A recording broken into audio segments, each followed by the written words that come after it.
So random. It's Fishy's got some randoms. It's an illustrious list of super disappointing American tennis players. That's so unfair. It's such a random like, list. But it's also like they're among the 20 best. Right? Tennis is such a garbage sport for people's legacy, because to be a perennial loser or runner-up means that you're one of the 5 best on the planet. Mm-hmm. Depending on the era, maybe ever. Marty Fish was number 7 in the world at one point. Yeah, Marty Fish was. I mean, you've seen the Netflix special when he was cooking on all cylinders. It was great. Yeah, he was right there with Roddick when Roddick had the world by the balls. Oh, but that sport is fascinating when you look at the 3 dudes who have reigned over the top of it and what Marty Fish was going up against. Imagine in that sport being like 6th or 7th best in the world or best of Americans in a long line of Americans who aren't Connors and aren't McEnroe. And Roddick is your roommate, and you're the 2 best we've got. Right. And those buzzsaws are what you're going against. All you are is like wood chipper. You can't beat 3 dudes who have dominated more than 15 years now. In any other era, Andy Murray might have been considered the greatest tennis player to ever play. So it's funny because Yvonne Lendl was one of the greatest tennis players to ever play, but no one will ever recognize him because of McEnroe, Borg, and Connors. And before the injuries, Murray got himself to, when he won Wimbledon, Murray got himself to that point, the place that you have to push yourself, that Marty Fish area where you have to just see red and be totally obsessed. But guys like Dennis Ferrer, like these are guys that if they were just unlucky in their era. Juan Martín del Potro, I know he won the U.S. Open over Federer at his peak, and then the injuries got to him. But you have no idea exactly how great these guys, like Gael Monfils. If Gael Monfils didn't play in this era, how many major Grand Slam titles would he have? If you took Nadal out of the equation, Federer out of the equation, yeah, if you left just one of them in the equation, Monfils still has like 5 majors, right? Well, Renka in any other generation would have been considered the greatest Swiss tennis player who ever lived. That ecosystem is so cruel, man. Like, because you are your tiny little economies, right? I thought Opelka spoke to that well as somebody who is now at the top of totally distorting the sport, which is just laser serves, and I can make a career this way, just being a giant 7-footer, serving my way across the continent, creating my own economy because being 15th best in the world pays a good amount of bills, but it's a lonely life and it's a cutthroat life, and only a handful of people can make a living at it at the top end with sponsors and everyone else. God, I don't know that I would wish the light.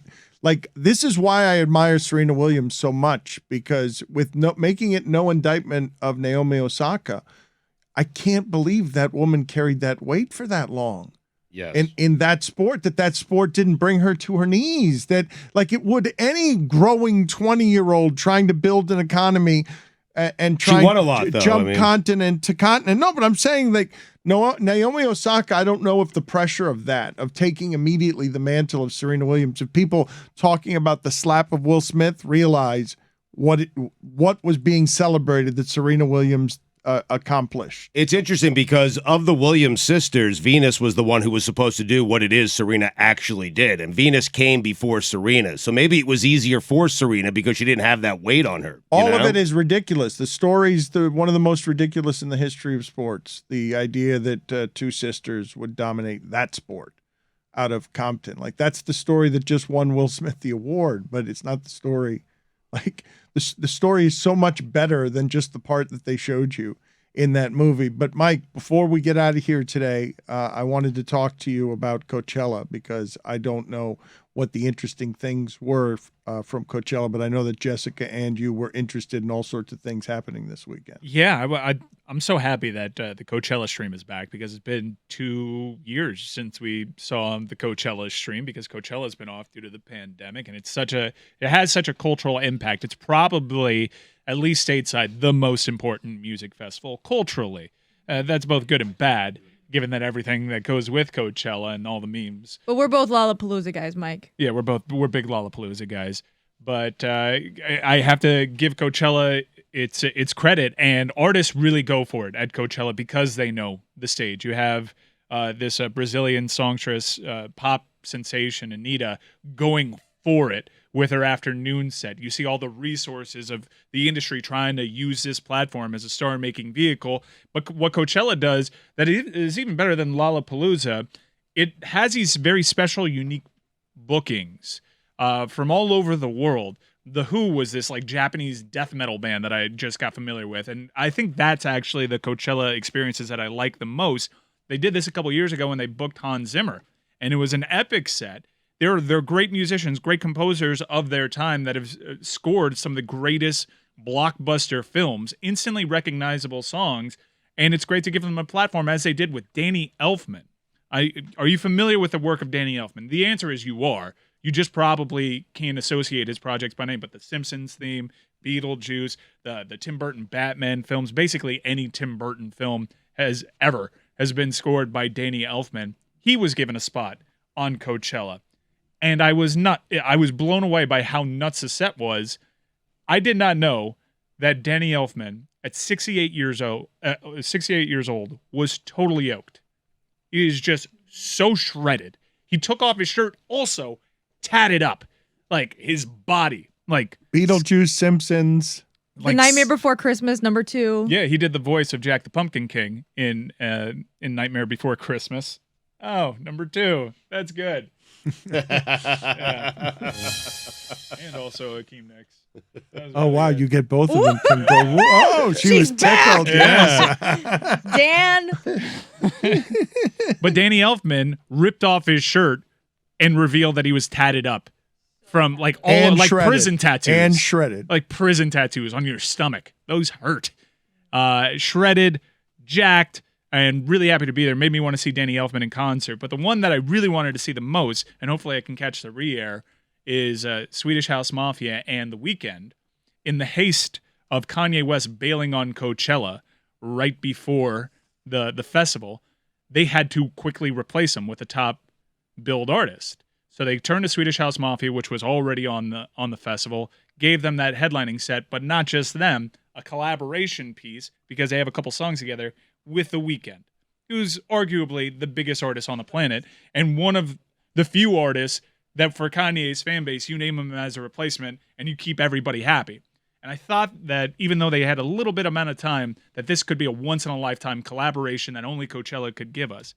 But reports came out before the festival, early last week, that The Weeknd found out what Coachella was going to pay Kanye, which was $8.5 million. And The Weeknd said, no. After you have announced me, I just found out what you were paying this guy. And I don't know what you were planning on this collaboration set to be, but you're paying for The Weeknd. You're paying me what you paid Kanye. Coachella didn't have a choice. So what ended up happening, instead of this really well thought out collaboration between Swedish House Mafia, who just released an incredible dance music album in their own right. Also back. Huge act. And I love that album. I love that act. And dance music really suffered when they weren't actively out there playing shows, because they're dance music's pace car. They're an iconic act. But The Weeknd and them have a couple songs, and I thought, oh, this would be so great. You can have interplay and live remixes of the Weeknd's classic hits. Not the case. What it was a rush set for Swedish House Mafia, and then The Weeknd gets his $8.5 million worth, because at that point Coachella has to get more bang for their buck. So what could have been a really cool moment like Danny Elfman turned out to be a slight disappointment, even though The Weeknd is still an incredible artist and it was a crowd-pleasing set. The cool moment was shredded, tattooed 68-year-old Elfman. Or Harry Styles. Both Harry Styles and Danny Elfman. I don't know who was better. The Harry Styles Shania Twain collab was just so unexpected, I think. I got a little problem with the Harry Styles thing because it wasn't super original. There's this country artist, alternative country artist Orville Peck that be careful. Just be careful. He did a lot of work with There's a Shania nitpick. Twain. Hold on a second. What happened? They're in Like reruns? the Rhinestone Cowboy type deal working with Shania Twain. It's been done by Orville Peck. What? No, head into the Hornets' nest. Look, no, this it's is game worse one than of- saying no, anything about Jessica, Tuanon, who I love, by the way. Jessica, you cannot say anything. I need you to back off on this, Jessica. Mike Ryan is kill you. inviting all the smoke here on day one of the NBA It's irrefutable. Orville playoffs. Peck did it first, Dan. And it's not like he did it first years ago. He's on the Coachella bill.